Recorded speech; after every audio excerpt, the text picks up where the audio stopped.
अस्सलाम वालेकुम नाजरीन, मैं हूँ रिजवान जाफ़र प्रोग्राम आवाज़ के साथ। इस वक्त हम हैं सिंध के तीसरे बड़े शहर सक्खर में। इस अहम और तारीख़ी शहर में आवाम को क्या क्या सहूलतें हैं, इनकी क्या क्या मुश्किलात हैं, आज के प्रोग्राम में जानते हैं। तो रहिएगा मेरे साथ, क्योंकि आवाज़ है आपकी, अंदाज़ है आज का।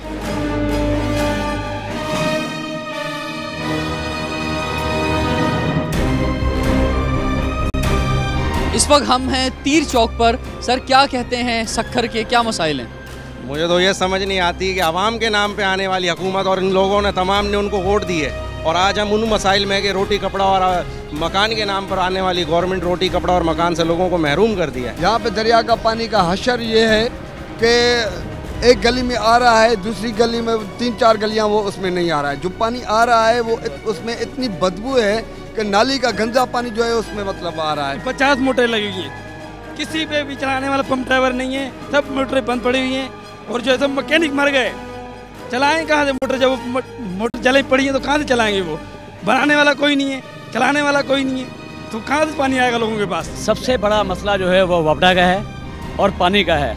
ये दो ऐसी चीज़ें हैं जिसके बगैर कोई भी आदमी यहाँ कामयाब नहीं है। बिजली की वजह से, लोड शेडिंग की वजह से बहुत सारे मसाइल हैं। 6 साल हुए हैं, किस्त भी भर रहा हूँ, फिर भी वही हिसाब किताब चल रहा है। भाई ये तुमको भरना है, तुमको भरना है। अभी मैंने गदा गाड़ी चलाऊँ जहाँ अपना बिल भरूँ। मसला यही है, इधर कोई तवज्जो कोई नहीं है, बदअमनी बहुत है। इस इलाके के साबिक काउंसलर हैं, आप क्या समझते हैं जो पिछली जो गवर्नमेंट थी उसमें जो लोकल गवर्नमेंट थी उसने कुछ काम किए थे इस शहर में? भी नहीं, आज तक सक्खर में कोई काम नहीं हुआ।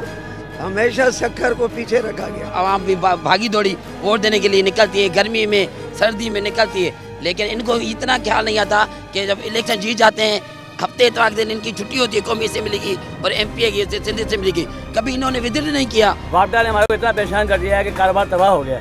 कारोबार की ये वजह है कि जहाँ टायर जलाएंगे, जहाँ आग जलाएंगे वहाँ लाइट बिन पे आ जाएगी। ये बिजली कहाँ से आती है?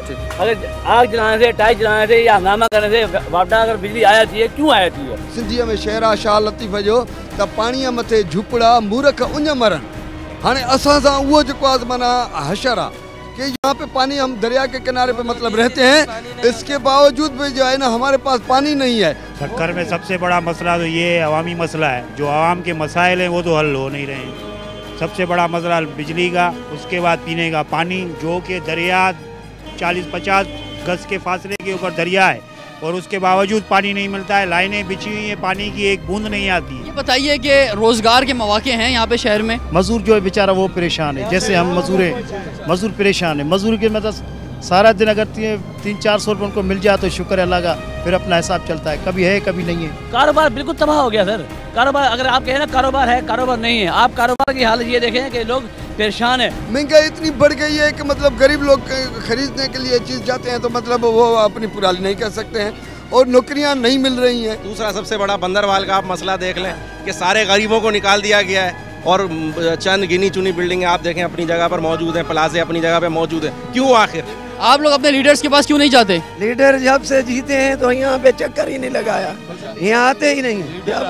वोटों की जरूरत होगी तो फिर आएंगे। हम तो ऐसे समझते हैं कि ये जो हमारी हुकूमत आई है ये सिंधियों की हुकूमत कहते हैं, ये इससे तो बेहतर का मतलब हम वो जो सिंधी नहीं थे उनकी हुकूमत थी वो बेहतर थी। ये सियासतदान आपस में लड़ रहे हैं तो मुल्क का क्या होगा? इंजन में तेल नहीं है, ट्रेनें बंद हो रही हैं, आपस में ये लड़ रहे हैं, शरीफाना गालियाँ दे रहे हैं एक दूसरे का, तो इस मुल्क का क्या होगा भाई? अभी तो तालीम, सेहत की और दूसरी बातें हम सक्खर में कर ही नहीं सके, क्योंकि बुनियादी मसला जो लोड शेडिंग और पानी का है, लोग इससे निकले तो कुछ और सोचें। अभी तो है आप लोग इसी में फंसे हुए हैं। जी जनाब। फंसे हुए इसी में है ना। जो मेन मसले हैं आवाम के वो तो हल हो ना, कम से कम पानी का मसला है, बिजली का इलाका है, यहाँ पे डिस्पेंसरी नहीं है, लोगों को हॉस्पिटल, सिविल हॉस्पिटल जाना पड़ता है। वो हॉस्पिटल में जाओ तो डॉक्टर नहीं मिलते हैं। वहाँ पे अगर मतलब डॉक्टर दवाइयाँ लिख के देते हैं तो वो स्टोर वाला कहते हैं कि यहाँ पे दवाइयाँ हैं ही नहीं। उसके अलावा सफाई निसासिक वाले तवज्जो ही नहीं देते हैं, न सफाई वगैरह करते हैं और जो न थाने बिक रहे हैं। अगर कोई बंदा, गरीब बंदा NC कटवाने जाता है उससे भी पैसे लिए जाते हैं। नई बात तो नहीं है पाकिस्तान में और ख़ासतौर पर इन इलाकों में, तो हमेशा से ये होता रहा है सर। तो कोई नई बात करें ना यहाँ पे, और कोई नया मसला पैदा हो गया हो तो। हमने ये सोचा था कि पीपल्स पार्टी की माना हुकूमत आएगी। मोहतरमा जो अभी नहीं आई थी 88 के बाद, जो मोहतरमा अभी नहीं बन के आई थी उसके बाद शहीद हो गई। हमने बोला कि जरदारी या कायम अली शाह अगर सिंध की हुक्मरानी करेंगे तो पाकिस्तान के हमारे सिंध के अवाम को रिलीफ मिलेगा, बेनिफिट मिलेगा। लेकिन हमारी जो है ना बदकिस्मती है, हमने वोट दिए, हमने बड़े कुर्बानी दी, लेकिन हमें कुछ फ़ायदा नहीं। पीपल्स पार्टी के खुद वर्कर खुद परेशान हैं।